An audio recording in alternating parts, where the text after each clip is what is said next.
ಮಹಾಪುರುಷ ದೂರ್ವಾಸ ಸ್ಥಾಪಿತಂ ದೇವಂ ಜನಮೇಜಯ ಪೂಜಿತಂ ಭಕ್ತಾಭೀಷ್ಟಪ್ರದಂ ದೇವಂ ಬಾಲ ಹನುಮ ನಮೋಸ್ತುತೆ. ಅಯ್ಯಂಗಾರ್ಯರು ಪೆಚ್ಚಾಗಿ ಮಗಳನ್ನು ನೋಡಿದರು.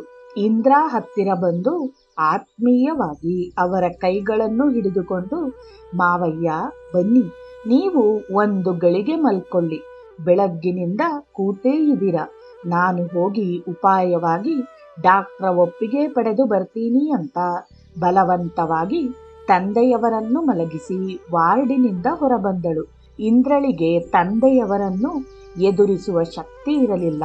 ಹೊರಬಂದವಳೆ ಗೋಡೆಗೊರಗಿ ನಿಂತು ಹನುಮನನ್ನು ಪ್ರಾರ್ಥಿಸಿ ಡಾಕ್ಟರ್ ದೇವದತ್ತರ ಕೊಠಡಿಯತ್ತ ಹೊರಟಳು. ಡಾಕ್ಟರ್ ದೇವದತ್ತ ಆರೆಂಬೋ ಕೊಠಡಿಯ ಬಾಗಿಲಿಗೆ ತೂಗು ಹಾಕಿದ್ದ ನಾಮಫಲಕ ನೋಡುತ್ತಿದ್ದಂತೆ ಇಂದ್ರಳ ಎದೆ ಬಡಿತ ಹೆಚ್ಚಾಗಿತ್ತು.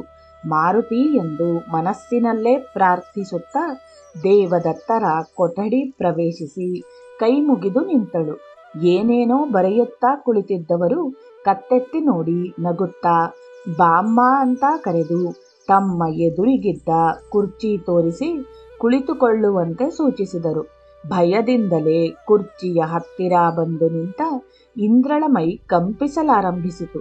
ಏನಂದು ಬಿಡ್ತಾರೋ, ಅಕಸ್ಮಾತ್ ಬೇಡ ಅಂದು ಬಿಟ್ರೆ ಏನ್ ಮಾಡೋದು, ತಂದೆಯವರಿಗೆ ಏನು ಹೇಳೋದು, ಹೇಗೆ ಸಮಾಧಾನ ಮಾಡೋದು ಮುಂತಾದ ಪ್ರಶ್ನೆಗಳು ಒಂದೇ ಸಾರಿ ಮುತ್ತಿಕೊಂಡು ಉತ್ತರ ಕಾಣದೆ ದುಃಖ ಉಮ್ಮಳಿಸಿ ಬಂದು ಕಣ್ಣುಗಳಲ್ಲಿ ನೀರು ತುಂಬಿಕೊಂಡು ಕಂಠ ಗದ್ಗದಿತವಾಗಿತ್ತು. ಡಾಕ್ಟ್ರೇ ಎಂದು ಕರೆದು ಅಳಕ್ಕೆ ಆರಂಭಿಸಿದ ಇಂದ್ರಳ ಬಾಯಿಂದ ಮಾತುಗಳು ಹೊರಡಲಿಲ್ಲ.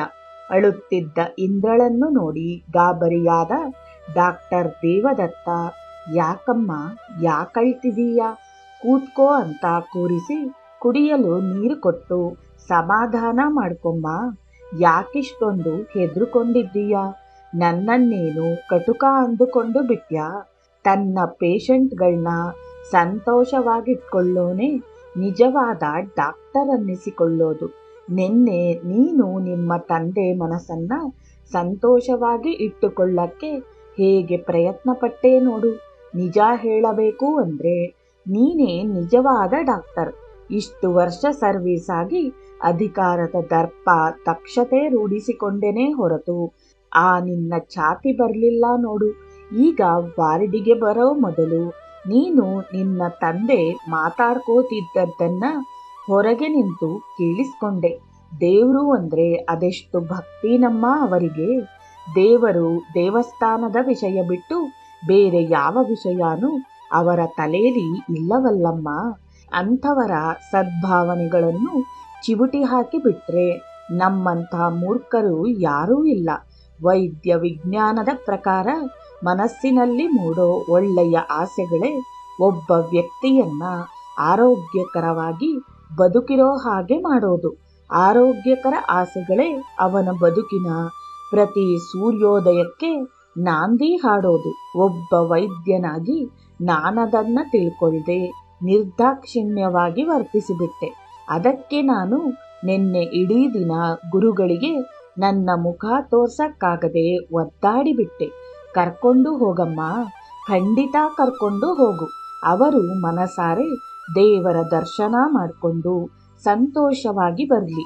ಆದ್ರೆ ನಂದೊಂದೆರಡು ಕಂಡೀಷನ್ ಇದೆ, ಅದಕ್ಕೊಪ್ಪಿಕೊಂಡ್ರೆ ಕಳಿಸಿಕೊಡ್ತೀನಿ. ಒಂದು ಅರ್ಧ ಗಂಟೆ ಕೆಲಸ ಇದೆ, ಮುಗಿಸಿ ನಾನೇ ಬರ್ತೀನಿ. ನಾನು ಬರೋವರೆಗೂ ನಿಮ್ಮ ತಂದೆಗೆ ಬಿಟ್ಟು ಬೇರೆ ಯಾರಿಗೂ ಈ ವಿಷಯ ಹೇಳಬೇಡ ಅನ್ನುತ್ತಿದ್ದಂತೆ ಇಂದ್ರಳಿಗೆ ಅತೀವ ಸಂತೋಷವಾಗಿತ್ತು. ಸರಿ ಡಾಕ್ಟ್ರೇ, ನೀವು ಎಂತಹ ಷರತ್ತು ವಿಧಿಸಿದ್ರು ನಾನದಕ್ಕೆ ಬದ್ಧಳಾಗಿರ್ತೀನಿ. ತುಂಬಾ ಥ್ಯಾಂಕ್ಸ್ ಅಂತ ಕೈ ಮುಗಿದು ವಾರ್ಡಿಗೆ ಓಡಿದಳು. ಇಂದ್ರಳಿಗೆ ಸ್ವರ್ಗಕ್ಕೆ ಮೂರೇ ಗೇಣು ಎಂಬಂತಾಗಿತ್ತು. ಕಗ್ಗಲ್ಲಿನಂತೆ ಎದುರಾಗಿದ್ದ ಹೆಬ್ಬಂಡೆ ಮಂಜಿನಂತೆ ಕರಗಿತು.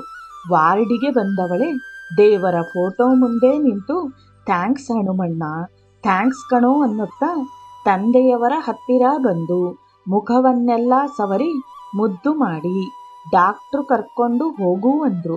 ಯಾರಿಗೂ ಹೇಳ್ಬೇಡ ಅಂದಿದ್ದಾರೆ. ಅವರು ಬರೋವರೆಗೂ ಯಾರಿಗೂ ಹೇಳ್ಬಾರ್ದಂತೆ. ಮಾರುತಿ ನನ್ನ ಕೈ ಬಿಡ್ಲಿಲ್ಲ, ಡಾಕ್ಟ್ರನ್ನ ಒಪ್ಪಿಸಿಬಿಟ್ಟ ಅಂತ ಕುಣಿದು ಕುಪ್ಪಳಿಸಿದಳು. ಅಯ್ಯಂಗಾರ್ಯರಿಗೆ ಆಶ್ಚರ್ಯವಾಗಿತ್ತು. ಅವರ ಮನಸ್ಸು ಸಂತೋಷದಿಂದ ಉಬ್ಬಿ ಹೋಗಿತ್ತು. ನಂಗೊತ್ತಿತ್ತು ನಮ್ಮ ಹನುಮಣ್ಣ ನನ್ನ ಕರೆಸ್ಕೋತಾನೆ ಅಂತ. ಕಲ್ಲನ್ನೇ ಕರಗಿಸಿದವನಿಗೆ ನಮ್ಮ ದೊಡ್ಡ ಡಾಕ್ಟ್ರ ಮನಸ್ಸು ಕರಗಿಸೋದು ಕಷ್ಟಾನಾ ಅಂತ ಅಯ್ಯಂಗಾರ್ಯರಿಗೆ ಸ್ವರ್ಗಾನೇ ಧರೆಗಿಳಿದು ಬಂದ ಹಾಗಿತ್ತು. ಒಂದೊಂದು ನಿಮಿಷ ಕಳೆಯೋದು ಯುಗ ಕಳೆದಂತಾಗಿತ್ತು.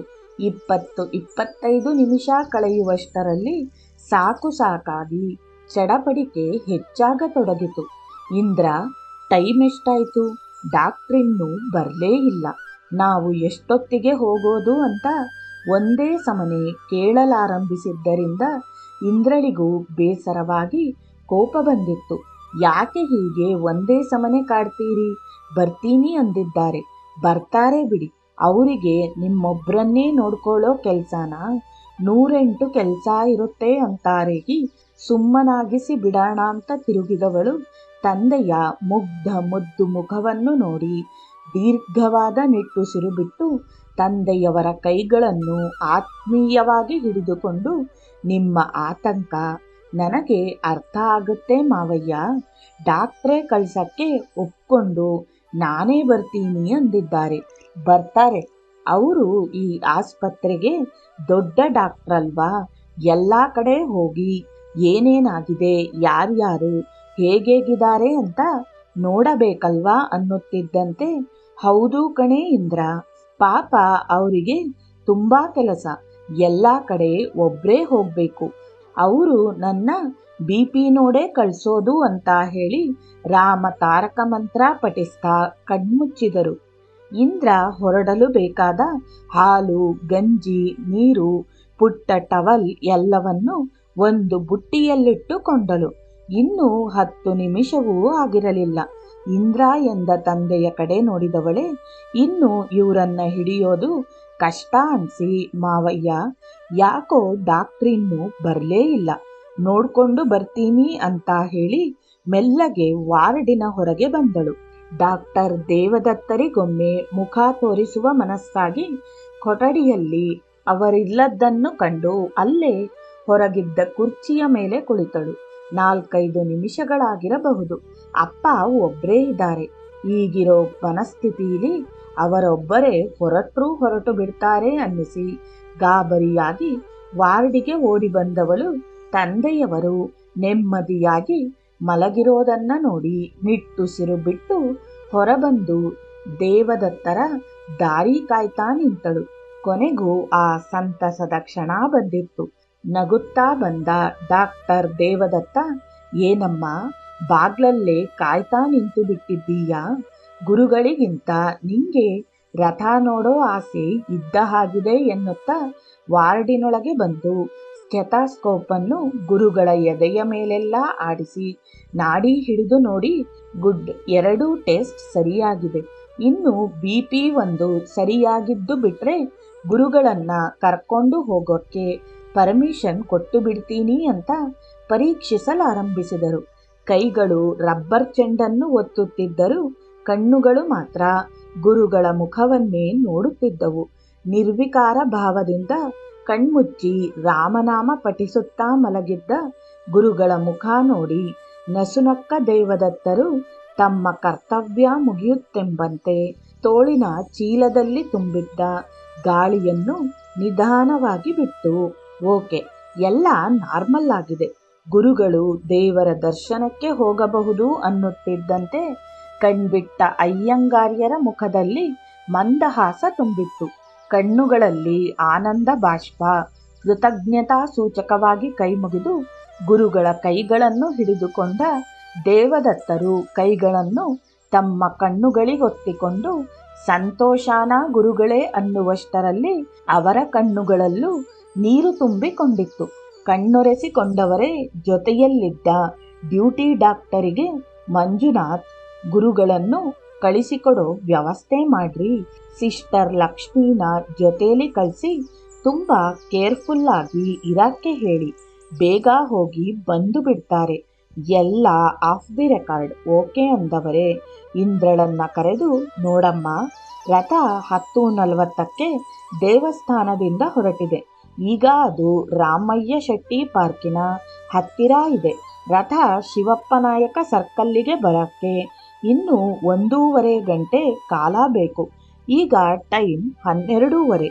ನೀವು 1 ಗಂಟೆಗೆ ಹೊರಟು ಶಿವಪ್ಪನಾಯಕ ಸರ್ಕಲ್ನಲ್ಲಿ ದೇವರ ದರ್ಶನ ಮಾಡಿಕೊಂಡು ಬಂದುಬಿಡಿ. ನೋಡಿ, ಕಾರಲ್ಲಿ ಕೂತುಕೊಂಡೇ ದೇವರ ದರ್ಶನ ಮಾಡಬೇಕು.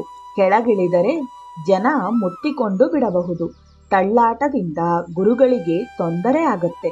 ಗುಂಪನ್ನ ಕಂಟ್ರೋಲು ಮಾಡೋದು ಕಷ್ಟ. ಇನ್ಫೆಕ್ಷನ್ ಈಗ ತಾನೇ ಕಂಟ್ರೋಲಿಗೆ ಬಂದಿದೆ. ಮತ್ತೆ ತೊಂದರೆಯಾಗೋದು ಬೇಡ ಅಂತ ಹೇಳಿ ನಗುತ್ತಾ ಓರೆಗಣ್ಣಿನಲ್ಲಿ ಸಂತೋಷದಿಂದ ಅರಳಿದ ಗುರುಗಳ ಮುಖ ನೋಡಿ ಗುಡ್ ಅಂತ ಕೈ ಮುಗಿದು ಹೊರಟರು. 12:45ಕ್ಕೆ ಬಂದ ರಾಮಯ್ಯ ಶೆಟ್ಟರ ಕಾರ್ ಡ್ರೈವರ್ ಅಯ್ಯಂಗಾರ್ಯರಿಗೆ ನಮಸ್ಕಾರ ಮಾಡಿ, ಗುರುಗಳೇ, ಡಾಕ್ಟ್ರು ಫೋನ್ ಮಾಡಿ ತಮ್ಮನ್ನ ಕರ್ಕೊಂಡು ಬರಕ್ಕೆ ಹೇಳಿದ್ರಂತೆ, ಯಜಮಾನ್ರು ಕಳಿಸಿದ್ರು ಅಂದಾಗ ಅಯ್ಯಂಗಾರ್ಯರಿಗೆ ಆಶ್ಚರ್ಯವಾಗಿತ್ತು. ಅಬ್ಬಾ, ಎಂಥ ಚಾಣಾಕ್ಷತೆ ಇಂದ್ರ! ಇವರು ಡಾಕ್ಟ್ರಾಗೋಕ್ಕಿಂತ ಪೊಲೀಸ್ ಆಗಿದ್ರೆ ಚೆನ್ನಾಗಿರ್ತಿತ್ತಲ್ವಾ ಅಂತ ಹೇಳಿ, ನಡಿ ತಾಯಿ, ನಾವು ನಿಧಾನವಾಗಿ ಕೆಳಗೆ ಹೋಗೋ ಹೊತ್ತಿಗೆ 1 ಗಂಟೆ ಆಗೇ ಆಗುತ್ತೆ ಅನ್ನುತ್ತಿದ್ದಂತೆ ನಗುತ್ತಾ ವೀಲ್ಚೇರ್ ತಳ್ಳಿಕೊಂಡು ಬಂದ ಲಕ್ಷ್ಮಿ, ತಾತ ನಡೆಯೋದು ಬೇಡ ಬನ್ನಿ ಅಂತ ಅಯ್ಯಂಗಾರ್ಯರನ್ನ ಕೂರಿಸಿಕೊಂಡು ಹೊರಟಳು. ಅಯ್ಯಂಗಾರ್ಯರನ್ನು ಹೊತ್ತ ಶೆಟ್ಟರ ರಥ ಹನುಮನ ರಥ ನೋಡಲು ಹೊರಟದ್ದನ್ನು ನೋಡಿ ನೆಮ್ಮದಿಯ ನಿಟ್ಟುಸಿರು ಬಿಟ್ಟ ಡಾಕ್ಟರ್ ದೇವದತ್ತ ತಮ್ಮ ಚೇಂಬರಿನತ್ತ ಹೊರಟರು. ಕಾರು ನಿಧಾನವಾಗಿ ಶಿವಪ್ಪನಾಯಕ ವೃತ್ತ ಸೇರುವ ಹೊತ್ತಿಗೆ ಶ್ರೀರಾಮ, ಸೀತಾಮಾತೆ, ಲಕ್ಷ್ಮಣನನ್ನು ಹೊತ್ತ ಹನುಮನ ರಥ ನಿಧಾನವಾಗಿ ಅತ್ತಿತ್ತ ಹೊಯ್ದಾಡುತ್ತಾ ಸಾಗಿ ಬರುತ್ತಿತ್ತು. ಅಂದು ತಾವು ಕನಸಿನಲ್ಲಿ ಕಂಡಂತೆ ದೇವರ ಭಟ್ಟರು ಹಗ್ಗ ಹಿಡಿದು ನಿಂತಿದ್ದಾರೆ. ಸೀತಾರಾಮು, ಸೂರಣ್ಣ ಚಕ್ರಗಳಿಗೆ ಸನ್ನೆ ಕೊಡಲು ನಿಂತಿದ್ದಾರೆ. ಶ್ವೇತವರ್ಣದ ಕುದುರೆಗಳು ರಥದ ಇಕ್ಕೆಲಗಳಲ್ಲಿ ವಿರಾಜಮಾನವಾಗಿವೆ. ಅಬ್ಬಬ್ಬಾ, ಏನು ವೈಭವಾನೋ ನಿಂದು!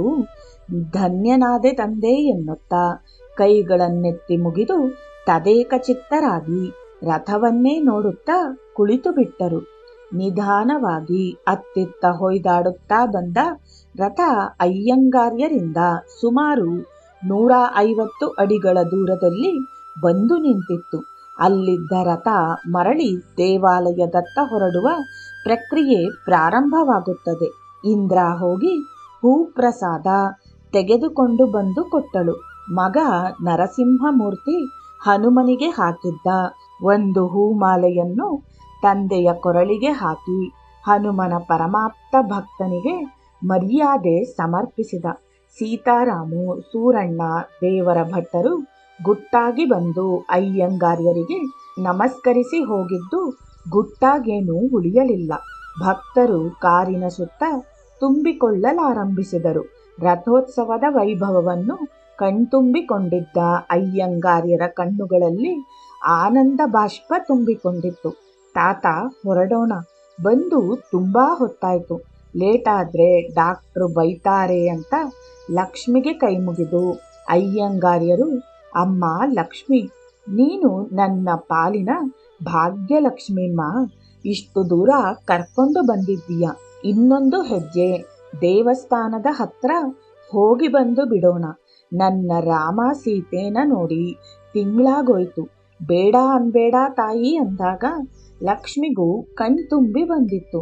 ಇದೇನು ತಾತ, ನಂಗೆ ಕೈ ಮುಗೀತಿದ್ದೀರಾ?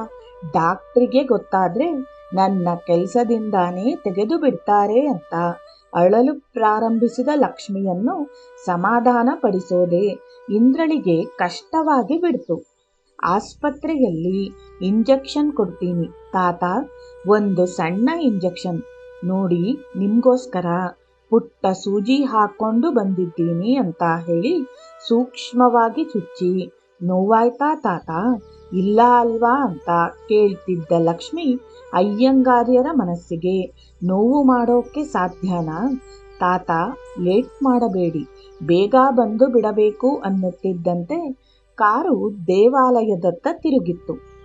ಕಾರಿನಿಂದ ನಿಧಾನವಾಗಿ ಇಳಿದ ಅಯ್ಯಂಗಾರ್ಯರು ಕತ್ತೆತ್ತಿ ಮುಖಮಂಟಪಕ್ಕೆ ಕೈಮುಗಿದು ಇಂದ್ರಳ ಹೆಗಲ ಮೇಲೆ ಕೈ ಹಾಕಿಕೊಂಡು ನಿಧಾನವಾಗಿ ಬಂದು ರಾಮನ ಗುಡಿಯ ಮುಂದೆ ನಿಂತು ಕಣ್ಣುಗಳಲ್ಲಿ ನೀರು ತುಂಬಿಕೊಂಡು, ಶ್ರೀರಾಮ, ಸೀತಾರಾಮ, ಕಲ್ಯಾಣರಾಮ, ಬಂದಿದ್ದೀನಪ್ಪ. ನಿನ್ನ ಹಾಗೂ ನನ್ನ ತಾಯಿ ಸೀತಮ್ಮನ ದಿವ್ಯ ದರ್ಶನದ ಭಾಗ್ಯ ಕರುಣಿಸಿದ್ದೀಯ. ಡಾಕ್ಟ್ರಿಗೆ ಹೇಳದೆ ನಿನ್ನ ನೋಡಕ್ಕೆ ಬಂದು ಬಿಟ್ಟಿದ್ದೀನಿ. ಬೇಗ ಹೋಗ್ಬೇಕು. ಬರ್ತೀನಿ ತಾಯಿ. ನಿನ್ನ ಕರುಣೆ ಇದ್ರೆ ಮತ್ತೆ ಬಂದು ನಿನ್ನ ಸೇವೆ ಮಾಡ್ತೀನಿ. ಹನುಮಣ್ಣಂಗೆ ಎಲ್ಲ ಹೇಳಿದೀಯಾ ತಾನೇ ಅಂತ ಹೇಳಿ ಅಳಿಯ ಕೇಶವಯ್ಯಂಗಾರ್ ಕೊಟ್ಟ ಮಂಗಳಾರತಿ ತೀರ್ಥ ತೆಗೆದುಕೊಂಡು ಹನುಮನ ಗುಡಿಗೆ ಬಂದು ಮಾರುತಿ ಎಂದು ಕೂಗುತ್ತಾ, ಹನುಮಣ್ಣ, ನಿನ್ನ ನೋಡಕ್ಕೆ ಬಂದು ಬಿಟ್ಟಿದ್ದೀನಪ್ಪ ಎಂದು ಕೈ ಮುಗಿದು ಬಗ್ಗಿ ನಮಸ್ಕಾರ ಮಾಡಕ್ಕಾಗಲ್ವೋ? ಆ ಡಾಕ್ಟ್ರಿಗೆ ಅದೇನು ಮೋಡಿ ಮಾಡಿಬಿಟ್ಯೋ? ನೋ ಅಂತ ಎದ್ದು ಹೋದವರು ನಿನ್ನ ನೋಡಕ್ಕೆ ಕಳಿಸಿಬಿಟ್ರು. ನಿನ್ನ ಕೈಲಾಗ್ದಿರೋ ಕೆಲಸ ಯಾವುದು ಹೇಳು? ಭಕ್ತಿಯಿಂದ ಯಾರು ಏನು ಬೇಡ್ಕೊಂಡ್ರು ಕೊಟ್ಟು ಬಿಡ್ತೀಯ. ನಂಗದೇ ಭಯ. ಅದಕ್ಕೆ ನಾನು ಆ ನಿನ್ನ ತಾಯಿ ಸೀತಮ್ಮಂಗೆ ಹೇಳಿ ನಿಂಗೆ ಹೇಳು ಅಂದಿದ್ದು. ನನ್ನ ಕರ್ಮ ಎಲ್ಲ ಬೇಗ ಕಳೆಯೋ ಹಾಗೆ ಮಾಡಿ ಮುಕ್ತಿ ಕೊಟ್ಟು ನಿನ್ನ ಪಾದದಲ್ಲಿ ಒಂದು ಚೂರು ಜಾಗ ಕೊಟ್ಟು ಬಿಡು ತಂದೆ. ಬರ್ತೀನಪ್ಪ. ಲೇಟಾದ್ರೆ ಲಕ್ಷ್ಮಿ ಬೈಸ್ಕೋತಾಳೆ. ಅವಳನ್ನು ನೀನೇ ಕಾಪಾಡಬೇಕಪ್ಪ ಅಂತ ಪ್ರಾರ್ಥಿಸಿಕೊಂಡು ತೀರ್ಥ ತೆಗೆದುಕೊಂಡು ದೇವಾಲಯದಿಂದ ಹೊರಬರುತ್ತಿದ್ದಂತೆ ಮಾವಯ್ಯ ಎಂದು ಅಳುತ್ತಾ ಬಂದ ಹಿರಿಯ ಮಗಳು ರಾಜಲಕ್ಷ್ಮಿಯನ್ನು ಸಮಾಧಾನಪಡಿಸುವುದೇ ಕಷ್ಟವಾಗಿ ಬಿಟ್ಟಿತ್ತು. ತಾವು ಆಡಿ ಬೆಳೆದ ಮನೆಯನ್ನೊಮ್ಮೆ ಕತ್ತೆತ್ತಿ ನೋಡಿ ಕೈ ಮುಗಿದು ಪ್ರದಕ್ಷಿಣಾಕಾರವಾಗಿ ಹೋಗಲು 2 ಹೆಜ್ಜೆ ಇಟ್ಟವರಿಗೆ ಏನನ್ನಿಸಿತೋ, ಇಂದ್ರ, ಒಂದೇ ಒಂದು ಸರಿ ನಮ್ಮ ಮನೆ ಒಳಗೆ ಹೋಗಿ ಬಂದು ಬಿಡೋಣ ಕಣೆ. ಮತ್ತೆ ಜೀವಂತವಾಗಿ ಬರ್ತೀನೋ ಇಲ್ಲವೋ ಗೊತ್ತಿಲ್ಲ ಅಂದಾಗಲಂತೂ ಇಂದ್ರಳ ಮನಸ್ಸಿನಲ್ಲಿ ಮಡುಗಟ್ಟಿದ್ದ ದುಃಖ ಉಮ್ಮಳಿಸಿ ಬಂದು ಕಣ್ಣೀರು ಕೋಡಿಯಾಗಿ ಹರಿಯಿತು. ಶೃಂಗಾರಮ್ಮನವರು ಪತಿಯ ಕೈ ಹಿಡಿದು ನಿಧಾನವಾಗಿ ಮನೆಯೊಳಗೆ ಕರೆದುಕೊಂಡು ಹೋದರು. ಅಣ್ಣ ಮನೆಗೆ ಬಂದಿದ್ದರಿಂದ ಸಂಭ್ರಮಗೊಂಡಿದ್ದ ಪ್ರೀತಿಯ ತಂಗಿ ಅಚ್ಚಮ್ಮ ಅಣ್ಣನಿಗೆ ಪ್ರಿಯವಾಗಿದ್ದ ಬಿಸಿ ಕಾಫಿ ತಂದುಕೊಟ್ಟರು. ಅಚ್ಚ, ಹೇಗಿದ್ದೀಯೇ ಎನ್ನುತ್ತಾ ತಂಗಿಯ ಹೆಗಲ ಮೇಲೆ ಕೈ ಹಾಕಿಕೊಂಡು ತಾನು ನಿತ್ಯ ಪೂಜಿಸುತ್ತಿದ್ದ ಮನೆ ದೇವರಿಗೆ ಕೈ ಮುಗಿದು ಮನೆಯನ್ನೆಲ್ಲ ಒಮ್ಮೆ ಕತ್ತೆತ್ತಿ ನೋಡಿ ತಾನು ಆಡಿ ಬೆಳೆದ ಮನೆಯ ಗೋಡೆಗಳನ್ನೆಲ್ಲ ಮೃದುವಾಗಿ ಸವರುತ್ತಾ ಕಣ್ಣಲ್ಲಿ ನೀರು ತುಂಬಿಕೊಂಡಾಗಲಂತೂ ಎಲ್ಲರ ಕಣ್ಣುಗಳಲ್ಲೂ ನೀರು ತುಂಬಿಕೊಂಡಿತ್ತು. ಗುರುಗಳು ಬಂದ ಸುದ್ದಿ ಹೇಗೋ ಹರಡಿ ದೇವಾಲಯದ ತುಂಬ ತುಂಬಿಕೊಂಡಿದ್ದ ಭಕ್ತರ ಕಣ್ಣುಗಳಲ್ಲೂ ನೀರಾಡಿತ್ತು. ತಂದೆಯವರನ್ನು ಸಮಾಧಾನಪಡಿಸಿದ ಇಂದ್ರ, ಮಾವಯ್ಯ, ಯಾಕೆ ಏನೇನೋ ಯೋಚನೆ ಮಾಡ್ತಿದ್ದೀರಾ? ನೀವು ಹುಷಾರಾಗಿ ಮತ್ತೆ ಬಂದೇ ಬರ್ತೀರಾ ಅಂದಾಗ ಮಗಳನ್ನು ನೋಡಿ ನಕ್ಕವರೇ, ಲಕ್ಷ್ಮಿ, ನಡೆಯಮ್ಮ, ಹೊತ್ತಾಯ್ತು ಎನ್ನುತ್ತಾ ನಿಧಾನವಾಗಿ ಮೆಟ್ಟಿಲಿಳಿದು ಎಲ್ಲರಿಗೂ ನಗುನಗುತ್ತಾ ಕೈ ಬೀಸುತ್ತಾ ನಡೆದು ಕಾರು ಹತ್ತಿ ಹೊರಟರು. ಭಕ್ತರ ಜಯಘೋಷ ಮುಗಿಲು ಮುಟ್ಟಿತು. ಆಸ್ಪತ್ರೆ ಸೇರಿದ ಗುರುಗಳನ್ನು ಸ್ವಯಂ ಬರಮಾಡಿಕೊಂಡ ಡಾಕ್ಟರ್ ದೇವದತ್ತ ಯಾಕೆ ಇಷ್ಟೊತ್ತು ಅಂತ ಹುಸಿ ಕೋಪ ತೋರಿ, ಕಳ್ರು ನೀವು, ರಥ ನೋಡ್ಕೊಂಡು ಬರ್ತೀನಿ ಅಂತ ಹೇಳಿ ದೇವಸ್ಥಾನ ಮನೆಗೆಲ್ಲ ಹೋಗಿ ಬಂದಿದ್ದೀರಾ ಅಂದಾಗ ಆಶ್ಚರ್ಯವಾದ ಅಯ್ಯಂಗಾರ್ಯರಿಗೇನು ಗೊತ್ತು? ಡಾಕ್ಟರ್ ದೇವದತ್ತರ ಆದೇಶದಂತೆ ಇಬ್ಬರು ಡಾಕ್ಟರ್ಗಳು ಅಯ್ಯಂಗಾರ್ಯರ ಕಾರಿನ ಹಿಂದೆಯೇ ಇದ್ದು ನಿಗಾ ವಹಿಸುತ್ತಿದ್ದರೆಂದು. ಕ್ಷಮಿಸಿಬಿಡಿ ಡಾಕ್ಟ್ರೇ ಅಂತ ಕೈ ಮುಗಿದು ಅಯ್ಯಂಗಾರ್ಯರು, ನಾನೇ ತಪ್ಪು ಮಾಡಿರೋದು. ಇದರಲ್ಲಿ ಪಾಪ ಲಕ್ಷ್ಮೀದೇನೂ ತಪ್ಪಿಲ್ಲ.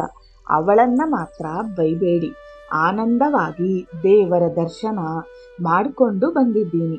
ಇನ್ನು ನೀವಾಗೆ ಹೋಗು ಅನ್ನೋವರೆಗೂ ನಾನು ಆಸ್ಪತ್ರೆಯಿಂದ ಹೋಗಲ್ಲ ಅಂದಾಗ ನಕ್ಕ ಡಾಕ್ಟರ್ ದೇವದತ್ತ, ಸರಿ ಸರಿ ಬನ್ನಿ, ಇನ್ನು ಮುಂದೆ ನನ್ನ ನಿರ್ಧಾರನೇ ಫೈನಲ್, ಇನ್ನು ನೀವು ಕೇಳೋದೂ ಇಲ್ಲ, ನಾನು ಕಳಿಸೋದೂ ಇಲ್ಲ ಅಂತ ತಾವೇ ವೀಲ್ಚೇರ್ ತಳ್ಳಿಕೊಂಡು ವಾರ್ಡ್ ಸೇರಿದರು. ಅಯ್ಯಂಗಾರ್ಯರ ಮೈಮನಸ್ಸುಗಳು ಹಗುರಾಗಿತ್ತು. ಅವರೇ ಕೇಳಿ ಊಟ ಮಾಡಿ ಮಾತ್ರೆ ತೆಗೆದುಕೊಂಡದ್ದನ್ನು ನೋಡಿ ಇಂದ್ರಾಳಿಗೆ ಆಶ್ಚರ್ಯವಾದರೂ ಸಂತೋಷವಾಗಿತ್ತು. ಅಂದು ದೇವಸ್ಥಾನದಲ್ಲಿ ವಿಪರೀತ ಜನಸಂದಣಿ ಇರುತ್ತಿದ್ದುದರಿಂದ ಯಾರೂ ಆಸ್ಪತ್ರೆಯ ಕಡೆ ಬರಲಾಗಿರಲಿಲ್ಲ. ಹೇಗಿದ್ದೀರಿ ಅಂತ ಕೇಳುತ್ತಾ ವಾರ್ಡ್ನೊಳಗೆ ಬಂದ ಡಾಕ್ಟರ್ ದೇವದತ್ತ, ನಿಮ್ಮ ಆಸೆನ ನಾನು ಪೂರೈಸಿದ್ದೀನಿ, ಇನ್ನು ನಿಮ್ಮ ಸರದಿ. ನಾಳೆ ನಿಮ್ಮ ಬಿಪಿನ ನೀವೇ ಕಂಟ್ರೋಲಿಗೆ ತಂದುಕೋಬೇಕು ಅಂದವರೇ. ನಗುತ್ತಾ, ಗುರುಗಳೇ, ನಿನ್ನೆಯ ನನ್ನ ವರ್ತನೆಯಿಂದ ನಿಮ್ಮ ಮನಸ್ಸಿಗೆ ಬೇಸರವಾಗಿದ್ರೆ ಕ್ಷಮಿಸಿಬಿಡಿ ಅಂತ ಕೈಮುಗಿದರು. ರಾತ್ರಿ 11 ಗಂಟೆಯಾದರೂ ದೇವಸ್ಥಾನದ ವಿಷಯಗಳನ್ನೇ ಹೇಳುತ್ತಾ ಕುಳಿತಿದ್ದವರನ್ನು ಇಂದ್ರ ಬಲವಂತವಾಗಿ ಮಲಗಿಸಿದಳು. ಮೈಮನಗಳು ಸಂತಸದಿಂದಿದ್ದರಿಂದ ಅಯ್ಯಂಗಾರ್ಯರು ಬೇಗ ಮಲಗಿದರೂ ಇಂದ್ರಾಳಿಗೆ ನಿದ್ರೆ ಬರಲಿಲ್ಲ. ಇಂದ್ರ, ಒಂದೇ ಒಂದ್ಸಲ ಮನೆಯೊಳಗೆ ಹೋಗಿ ಬಂದು ಬಿಡೋಣ್ವಾ, ಮತ್ತೆ ಜೀವಂತವಾಗಿ ಇಲ್ಲಿ ಬರ್ತೀನೋ ಇಲ್ವೋ ಅಂದಿದ್ದ ತಂದೆಯವರ ಮಾತುಗಳು ಅವಳನ್ನು ಕಂಗೆಡಿಸಿತ್ತು. ನಿದ್ರೆಯಲ್ಲೂ ತಂದೆಯವರು ದೇವಸ್ಥಾನದ ಬಗ್ಗೆ ಕನವರಿಸಿಕೊಳ್ಳುತ್ತಿದ್ದು ಇಂದ್ರಳ ಕಣ್ಣುಗಳಲ್ಲಿ ನೀರಾಡುವಂತೆ ಮಾಡಿತ್ತು. ರಥೋತ್ಸವವಾಗಿ ಆಗಲೇ 1 ವಾರವಾಗಿತ್ತು. ಅಯ್ಯಂಗಾರ್ಯರ ಆರೋಗ್ಯದಲ್ಲಿ ಸುಧಾರಣೆ ಕಂಡು ಬಂದಿದ್ದು, ಜ್ವರ ಸಂಪೂರ್ಣವಾಗಿ ವಾಸಿಯಾಗಿದ್ದರೂ ರಕ್ತದೊತ್ತಡದಲ್ಲಿ ಸ್ವಲ್ಪ ಏರುಪೇರಿತ್ತು. ಆದಷ್ಟು ಬೇಗ ದೊಡ್ಡ ಆಪರೇಷನ್ ಮಾಡಿಬಿಡಲು ನಿರ್ಧರಿಸಿದ ಡಾಕ್ಟರ್ ದೇವದತ್ತ ರಕ್ತ ಮತ್ತು ಮೂತ್ರವನ್ನು ಪರೀಕ್ಷೆಗೆ ಕಳಿಸಲು ಸೂಚಿಸಿದರು. ವಿಶೇಷ ಪರೀಕ್ಷೆಗಾಗಿ ಕಳಿಸಿದ್ದ ರಕ್ತ ಪರೀಕ್ಷೆಯ ರಿಪೋರ್ಟ್ ಬರಲು 3 ದಿನಗಳಾಗಿದ್ದು ಅವಲೋಕಿಸಿದ ವೈದ್ಯ ತಂಡಕ್ಕೆ ಆಘಾತವಾಗಿತ್ತು. ಅತಿ ಕಡಿಮೆಯಾಗಿದ್ದ ಹಿಮೋಗ್ಲೋಬಿನ್, ಅಗತ್ಯಕ್ಕಿಂತ ಕಡಿಮೆಯಾಗಿದ್ದ ಕೆಂಪು ರಕ್ತ ಕಣಗಳ ಸಂಖ್ಯೆ ಆತಂಕಕ್ಕೆ ಕಾರಣವಾಗಿತ್ತು. ದೀರ್ಘ ಸಮಾಲೋಚನೆಯ ನಂತರ 10 ರಿಂದ 15 ದಿನಗಳ ಕಾಲ ಆಸ್ಪತ್ರೆಯಲ್ಲೇ ಇಟ್ಟುಕೊಂಡು ರಕ್ತ ಪುಷ್ಟಿಗೆ ಔಷಧೋಪಚಾರ ಮಾಡಿ ಮತ್ತೊಂದು ರಕ್ತ ಪರೀಕ್ಷೆಯ ನಂತರ ಆಪರೇಷನ್ ಬಗ್ಗೆ ನಿರ್ಧರಿಸುವ ನಿರ್ಧಾರಕ್ಕೆ ಬಂದ ಡಾಕ್ಟರ್ ದೇವದತ್ತ ಅಯ್ಯಂಗಾರ್ಯರ ಕುಟುಂಬ ಸದಸ್ಯರೊಡನೆ ಚರ್ಚಿಸಿ ಒಪ್ಪಿಗೆ ಪಡೆದರಾದರೂ ಮುಖ್ಯವಾಗಿ ಒಪ್ಪಬೇಕಾದವರು ಗುರುಗಳೇ ಆದ್ದರಿಂದ ಸಂಜೆ ಗುರುಗಳನ್ನು ಕಂಡು ವಿಷಯ ಪ್ರಸ್ತಾಪಿಸಿ, ಗುರುಗಳೇ, ಇನ್ನೊಂದು ಸ್ವಲ್ಪ ದಿನ ಇದ್ದು ಬಿಡಿ, ನಿಮ್ಮನ್ನ ಸಂಪೂರ್ಣವಾಗಿ ಗುಣಪಡಿಸಿ ಕಳಿಸಿಬಿಡ್ತೀನಿ ಅಂದ್ರು. ಅದಕ್ಕೆ ಅಯ್ಯಂಗಾರ್ಯರು ನಗುತ್ತಾ, ಡಾಕ್ಟ್ರೇ, ನನ್ನ ಮಟ್ಟಿಗೆ ಹೇಳೋದಾದ್ರೆ ನಾನು ಆರೋಗ್ಯವಾಗೇ ಇದ್ದೀನಿ, ನೀವು ಕಳಿಸೋವರೆಗೂ ಹೋಗಲ್ಲ ಅಂತ ಮಾತು ಕೊಟ್ಟಿಟ್ಟಿದ್ದೀನಿ, ನೀವು ಕಳಿಸೋವರೆಗೂ ಇಲ್ಲೇ ಇರ್ತೀನಿ ಅಂತ ಸಮ್ಮತಿಸಿದರು. ಅಂದು ರಾತ್ರಿ ಊಟ ತೆಗೆದುಕೊಂಡು ಬಂದ ಇಂದ್ರಳಿಗೆ, ಇಂದ್ರ, ನೀನಾಗ್ಲೇ ಬಂದು 15 ದಿನದ ಮೇಲಾಯಿತು. ಡಾಕ್ಟ್ರು ನನ್ನೀಗ್ಲೇ ಮನೆಗೆ ಕಳಿಸೋ ಹಾಗೆ ಕಾಣ್ತಿಲ್ಲ. ಅಲ್ಲಿ ಶ್ಯಾಮಣ್ಣ ಒಬ್ಬನೇ ಮಕ್ಕಳನ್ನೂ ನೋಡಿಕೊಂಡು ಆಫೀಸ್ಗೂ ಹೋಗಬೇಕು. ಇನ್ನು 15 ದಿನಕ್ಕೆ ಮಕ್ಕಳಿಗೆ ಪರೀಕ್ಷೆ ಶುರುವಾಗಿ ಬಿಡುತ್ತೆ.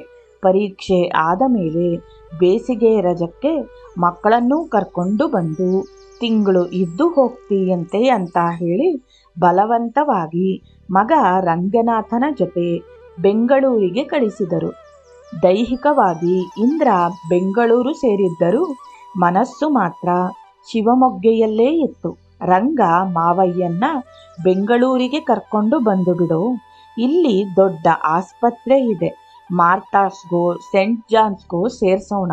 ಮಾವಯ್ಯ ಆಸ್ಪತ್ರೆ ಸೇರಿ ಆಗ್ಲೇ ತಿಂಗಳ ಮೇಲಾಯಿತು, ಇನ್ನೂ ಸರಿ ಹೋಗ್ಲಿಲ್ಲ ಅಂದ್ರೆ ಏನರ್ಥ ಅಂತ ಆತಂಕ ತೋಡಿಕೊಂಡಳು. ಶಿವಮೊಗ್ಗೆಗೆ ಬಂದ ರಂಗನಾಥ ತಂದೆಗೆ ವಿಷಯ ತಿಳಿಸಿ ಬೈಸಿಕೊಂಡಿದ್ದ. ನಾನೆಲ್ಲೂ ಹೋಗಲ್ಲ, ಅವಳು ಹೇಳಿದ್ಲು ಅಂತ ಹಾಗೆಲ್ಲಾದ್ರೂ ಮಾಡಿಬಿಟ್ಟೀರ. ದಿನ ಅವನ ದರ್ಶನವಿಲ್ದಿದ್ರೂ ತೀರ್ಥನಾದ್ರೂ ಸಿಕ್ತಿದೆ, ಅದಕ್ಕೂ ಕಲ್ಲು ಹಾಕಿ ಬಿಟ್ಟೀರ. ಇಲ್ಲಿರೋರು ದೊಡ್ಡ ಡಾಕ್ಟ್ರೆ, ಯಾರಿಗೂ ಕಮ್ಮಿ ಇಲ್ಲ, ನನ್ನ ಚೆನ್ನಾಗೇ ನೋಡ್ಕೋತಿದ್ದಾರೆ ಅಂತ ಹೇಳಿ ಕೋಪದಿಂದ ಮುಖ ಕೆಂಪಗೆ ಮಾಡಿಕೊಂಡಿದ್ದರು. ಕೇಶವ ನಡೆಸುತ್ತಿದ್ದ ಮಳೆ ಮಿಷನ್ನಿನ ಸಾಲ ಕಟ್ಟದಿದ್ದರಿಂದ ಬ್ಯಾಂಕಿನಿಂದ ನೋಟಿಸು ಬಂದು ಭಾರತ್ ಫೌಂಡ್ರೀಸ್ನ ನಾರಾಯಣ ಶಾಸ್ತ್ರಿಗಳು ಮಳೆ ಮಿಷನ್ನನ್ನು ತಾವೇ ತೆಗೆದುಕೊಂಡು ಹೋಗಿ ಸಾಲ ಕಟ್ಟುವ ಜವಾಬ್ದಾರಿಯನ್ನು ಹೊತ್ತಿದ್ದರಿಂದ ಕೇಶವನೇ ಸ್ವತಃ ತಂದೆಯವರನ್ನು ನೋಡಿಕೊಳ್ಳಲಾರಂಭಿಸಿದ. ತೀವ್ರವಾಗಿ ನೋಯುತ್ತಿದ್ದ ತಂದೆಯವರ ಕಾಲು ಹಾಗೂ ಪಾದಗಳನ್ನು ಒತ್ತುತ್ತಾ ಕೂರುತ್ತಿದ್ದ ಕೇಶವನಿಗೂ ನೆಮ್ಮದಿ ಎನಿಸಿತ್ತು. ಬೆಳಗ್ಗಿನಿಂದ ಸಂಜೆಯವರೆಗೂ ಆಸ್ಪತ್ರೆಯಲ್ಲಿರುತ್ತಿದ್ದ ಶೃಂಗಾರಮ್ಮನವರು ರಾತ್ರಿ ಅಣ್ಣನ ಆರೋಗ್ಯದ ಬಗ್ಗೆ ಅಚ್ಚಮ್ಮನವರಿಗೆ ವರದಿ ಒಪ್ಪಿಸುತ್ತಿದ್ದರು. ಅಂದು ಶೃಂಗಾರಮ್ಮನವರು ಕೇಶವನಿಗೆ 3 ಹೊತ್ತು ಕಾಲು ಒತ್ತಾನೇ ಇರ್ತೀಯಲ್ಲೋ, ಇವರಿಗೋ ಹಿತವಾಗಿರುತ್ತೆ, ಹಾಗೆ ಸುಮ್ಮನೆ ಕಾಲೊತ್ತಾನೇ ಇರಬಾರ್ದು. ನೀನು ಮನೆಗೆ ಹೋಗಿ 5 ದಿನ ಆಯಿತು, ಇವತ್ತು ರಾತ್ರಿ ನಾನಿರ್ತೀನಿ, ನೀನು ಮನೆಗೆ ಹೋಗಿ ಬಾ ಅಂದ್ರು. ಅದೇನನ್ನಿಸ್ತೋ ಇವತ್ತು ಕೇಶವ ಇಲ್ಲೇ ಇರಲಿ, ನಾಳೆ ಬೇಕಾದ್ರೆ ಮನೆಗೆ ಹೋಗ್ಲಿ ಅಂತ ತಂದೆಯವರು ಹೇಳಿದ್ರಿಂದ ಕೇಶವ ಅಲ್ಲೇ ಉಳ್ಕೊಂಡಿದ್ದ. ರಾತ್ರಿ ಊಟದ ನಂತರ ಮಾತ್ರೆ ಕೊಟ್ಟು ಕಿತ್ತಳೆ ಹಣ್ಣನ್ನು ಸುಲಿದು ಕೊಟ್ಟು ಕಾಲೊತ್ತುತ್ತಾ ಕುಳಿತಿದ್ದ ಕೇಶವನಿಗೆ ನಿದ್ದೆ ಹತ್ತಿ ತಂದೆಯವರ ಪಾದಗಳ ಮೇಲೆ ತಲೆಯಿಟ್ಟು ಮಲಗಿದ್ದ. ಅಂದು ಅಮಾವಾಸ್ಯೆಯಾದ್ದರಿಂದ ಹೊರಗೆಲ್ಲ ಕಗ್ಗತ್ತಲು ಕವಿದುಕೊಂಡಿತ್ತು. ಸರಿ ರಾತ್ರಿ 1 ಗಂಟೆ ಇರಬಹುದು. ಜೋರಾಗಿ ಗಾಳಿ ಬೀಸಿ ವಾರ್ಡಿನ ಬಾಗಿಲು ದಢಾರೆಂದು ಶಬ್ದ ಮಾಡಿ ತೆಗೆದುಕೊಂಡಿದ್ದರಿಂದ ಕೇಶವನಿಗೆ ಎಚ್ಚರವಾಗಿತ್ತು. ನೋಡುತ್ತಿದ್ದಂತೆ ಕಪ್ಪನೆಯ ಕೈಯೊಂದು ವಾರ್ಡಿನೊಳಗೆ ಬಂದು ಕೇಶವನ ಕುತ್ತಿಗೆಯವರೆಗೆ ಚಾಚಲಾರಂಭಿಸಿತು. ಯಾರದು ಎಂದು ಕೂಗಿದವನೇ ಮಾರುತಿಯ ಮೂಲಮಂತ್ರ ಪಠಿಸುತ್ತಾ ಎದ್ದು ನಿಂತು ಮಾರುತಿ ಎಂದು ಕೂಗುತ್ತಾ ಎಡಗೈಯಿಂದ ಲಂಬವಾಗಿ ಚಾಚಿಕೊಂಡಿದ್ದ ಕೈಗೆ ಬಲವಾಗಿ ಹೊಡೆದು ಬುಸುಗುಟ್ಟುತ್ತಾ ನಿಂತ.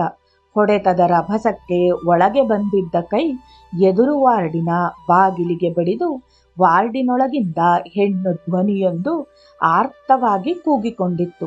ಕೂಗಾಟದ ಶಬ್ದದಿಂದ ಗಾಬರಿಯಾಗಿ ಓಡಿಬಂದ ರಾತ್ರಿ ಪಾಳಿಯ ವೈದ್ಯ ಹಾಗೂ ನರ್ಸ್ ಅಯ್ಯಂಗಾರ್ಯರು ಆರಾಮವಾಗಿರುವುದನ್ನು ನೋಡಿ ನೆಮ್ಮದಿಯಾಗಿ ವಾಪಸ್ಸಾದರು. ಕೇಶವ ಎದುರು ವಾರ್ಡಿಗೆ ಹೋಗಿ ಅಲ್ಲಿದ್ದವರಿಗೆ ಕುಂಕುಮ ಪ್ರಸಾದ ಕೊಟ್ಟು ಧೈರ್ಯ ಹೇಳಿ ಬಂದ. ಕೇಶವನನ್ನು ಹತ್ತಿರ ಕರೆದ ಅಯ್ಯಂಗಾರ್ಯರು, ಪರವಾಗಿಲ್ಲ ಕಣೋ, ನಿನಗೆ ಸಿದ್ಧಿಸಿದೆ, ಇವತ್ತು ನಿನ್ನ ಇರಿಸ್ಕೊಂಡಿದ್ದಕ್ಕೂ ಸಾರ್ಥಕವಾಯ್ತು ಅಂತ ಹೇಳಿ ತಲೆಯ ಮೇಲೆ ಕೈಯಿಟ್ಟು ಇನ್ಯಾವುದಕ್ಕೂ ಹೆದರಬೇಡ ಅಂತ ಆಶೀರ್ವಾದ ಮಾಡಿದರು. ಅಂದು ತಂದೆಯವರ ಆಶೀರ್ವಾದ ಪಡೆದ ಕೇಶವ ಇಂದಿಗೂ ಎಲ್ಲರಿಂದಲೂ ಕೇಶವಣ್ಣ ಅಂತ ಪ್ರೀತಿಯಿಂದ ಕರೆಸಿಕೊಂಡು ದುಷ್ಟ ಶಕ್ತಿಗಳ ವಿರುದ್ಧ ಹೋರಾಡುತ್ತಾ ಸಾವಿರಾರು ಜನ ಭಕ್ತರಿಗೆ ನೆಮ್ಮದಿ ತಂದು ಕೊಟ್ಟಿದ್ದಾರೆ. 3ನೇ ಹೆರಿಗೆಗಾಗಿ ತವರು ಮನೆ ತುಮಕೂರಿಗೆ ಹೋಗಿದ್ದ ಕೇಶವಮೂರ್ತಿಯ ಧರ್ಮಪತ್ನಿ ಶ್ರೀರಂಗಮ್ಮರಿಗೆ ಹೆಣ್ಣು ಮಗುವಾಗಿತ್ತು.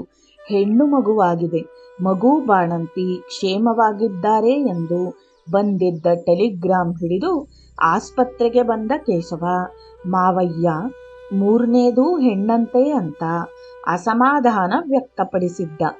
ಹೆಣ್ಣು ಹುಟ್ಟು ಅಂತ ಯಾಕೆ ಬೇಜಾರು ಮಾಡ್ಕೋತೀಯೋ, ನಾವು ಅಮ್ಮನವರನ್ನ ಪ್ರತಿಷ್ಠೆ ಮಾಡಿದಾಗ ಹುಟ್ಟಿರೋ ಮಗುವದು, ಬೇಜಾರು ಮಾಡ್ಕೋಬೇಡ, ಚೆನ್ನಾಗಿರ್ತಾಳೆ, ಮಗುಗೆ ಪದ್ಮಾವತಿ ಅಂತ ಹೆಸರಿಡು ಅಂತ ಸಮಾಧಾನ ಮಾಡಿದ್ರು. ಹೆಣ್ಣಾಯ್ತು ಅಂತ ತುಮಕೂರಿಗೆ ಹೋಗದೆ ಇಲ್ಲೇ ಇದ್ಬಿಡ್ಬೇಡ, ಪಾಪ ಶ್ರೀರಂಗೂಗೂ ಬೇಜಾರಾಗಿರುತ್ತೆ, ಹೋಗಿ ಸಮಾಧಾನವಾಗಿ 2 ಮಾತಾಡಿ ಬಾ, ಅವಳಿಗೂ ಸಮಾಧಾನ ಆಗುತ್ತೆ ಅಂದ.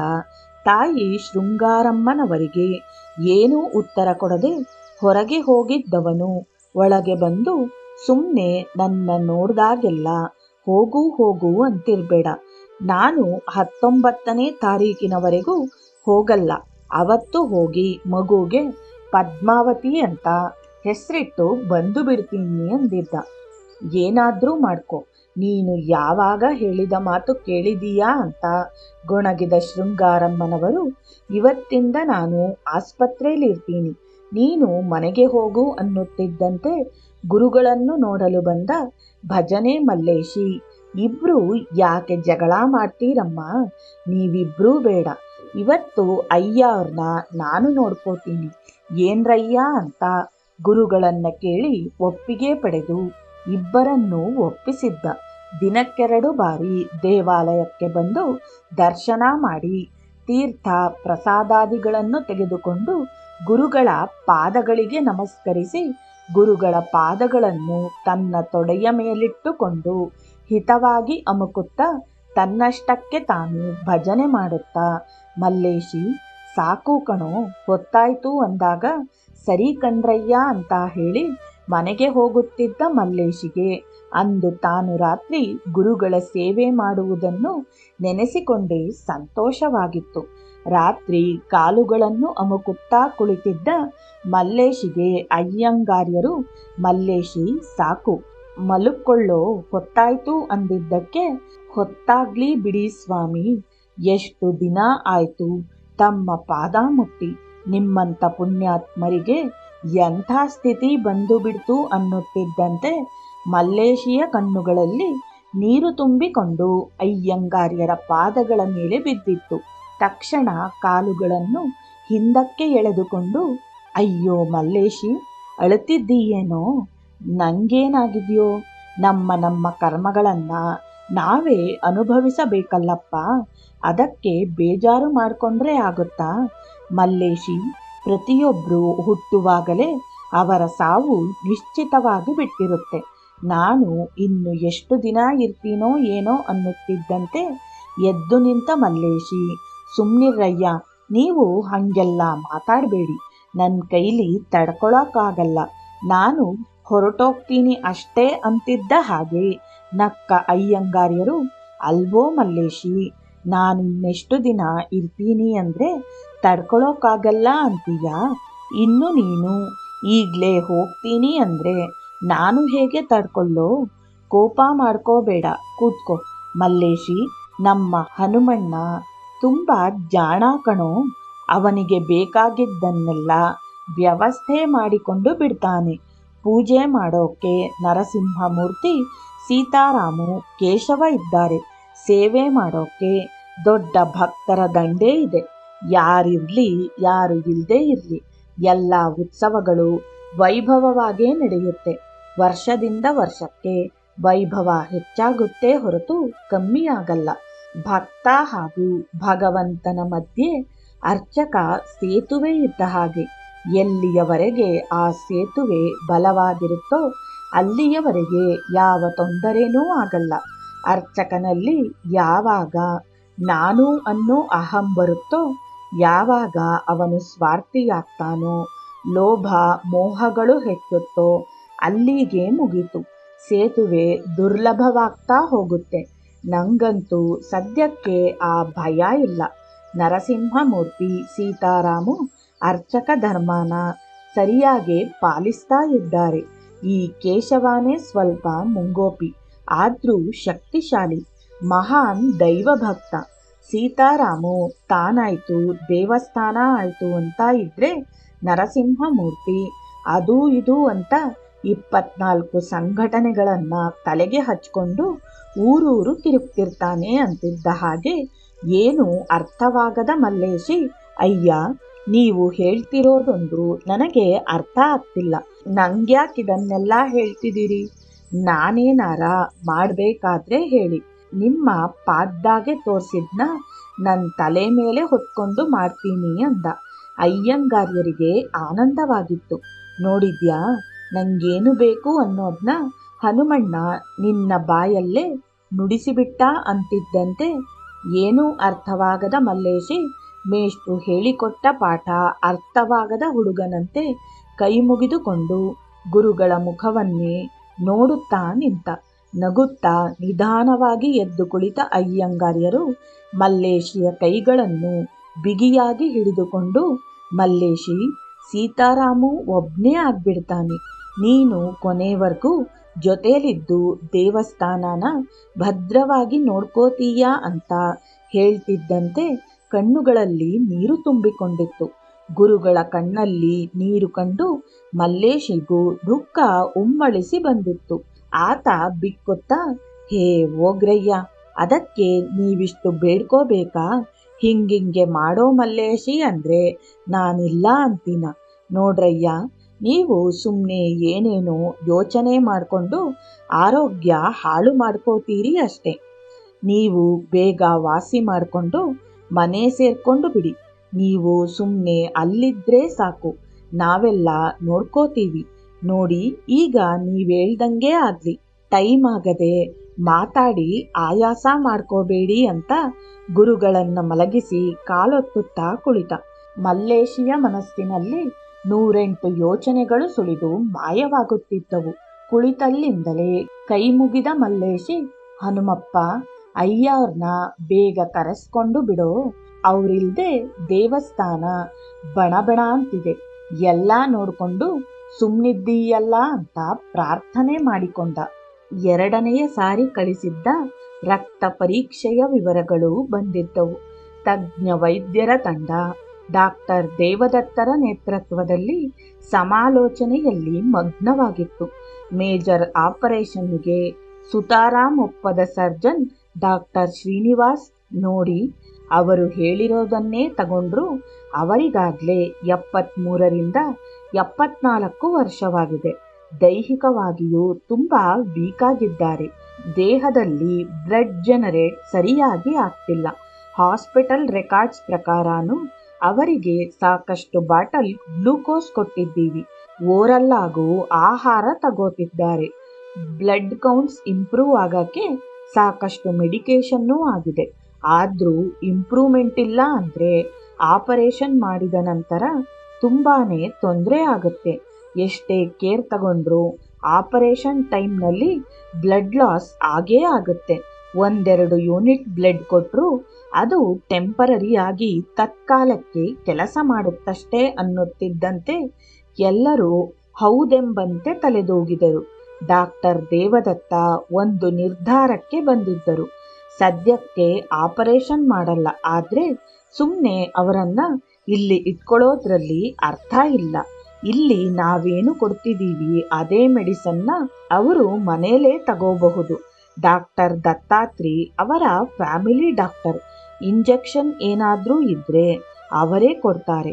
ಪಾಪ ಅವರು ಸದಾ ಮಾರುತಿ ಶ್ರೀರಾಮ ಅಂತ ಧ್ಯಾನ ಮಾಡ್ತಿರ್ತಾರೆ. ಈ ಇಳಿ ವಯಸ್ಸಿನಲ್ಲಿ ಮನೇಲಿದ್ದು ದೇವರ ದರ್ಶನನಾದ್ರೂ ಮಾಡಿಕೊಂಡಿರ್ಲಿ, ಅದರಿಂದ ಅವರ ಆರೋಗ್ಯನೂ ಸುಧಾರಿಸಬಹುದು. 1 ತಿಂಗಳ ನಂತರ ಮತ್ತೆ ರಿವ್ಯೂ ಮಾಡೋಣ, ಏನಂತೀರಾ ಅಂತ ಎಲ್ಲರ ಮುಖವನ್ನೊಮ್ಮೆ ನೋಡಿದರು. ಎಲ್ಲರಿಗೂ ಅದು ಸೂಕ್ಷ್ಮವೆಂದೇ ಕಂಡಿದ್ದರಿಂದ ಮೌನವಾಗಿ ಸಮ್ಮತಿಸಿದರು. Okay, fine, thank you doctors ಎಂದು ಎಲ್ಲರ ಕೈ ಕುಲುಕಿ ಎದ್ದವರೇ ಅಯ್ಯಂಗಾರ್ಯರಿದ್ದ ವಾರ್ಡಿಗೆ ಬಂದರು. ಹೇಗಿದ್ದೀರಿ ಗುರುಗಳೇ ಎನ್ನುತ್ತಾ ಒಳಗೆ ಬಂದ ದೇವದತ್ತರಿಗೆ ಎದ್ದು ಕೂತು ನಗುತ್ತಲೇ, ನೀವಿರೋವಾಗ ನಂಗೇನು ಕಮ್ಮಿ, ಚೆನ್ನಾಗಿದ್ದೀನಿ ಅಂದ್ರು. ತಕ್ಷಣ ಪರವಾಗಿಲ್ವೇ, ಗುರುಗಳು ಆಂಜನೇಯನ್ನ ಬಿಟ್ಟು ನನ್ನ ಹಿಡ್ಕೊಂಡಂಗಿದೆ.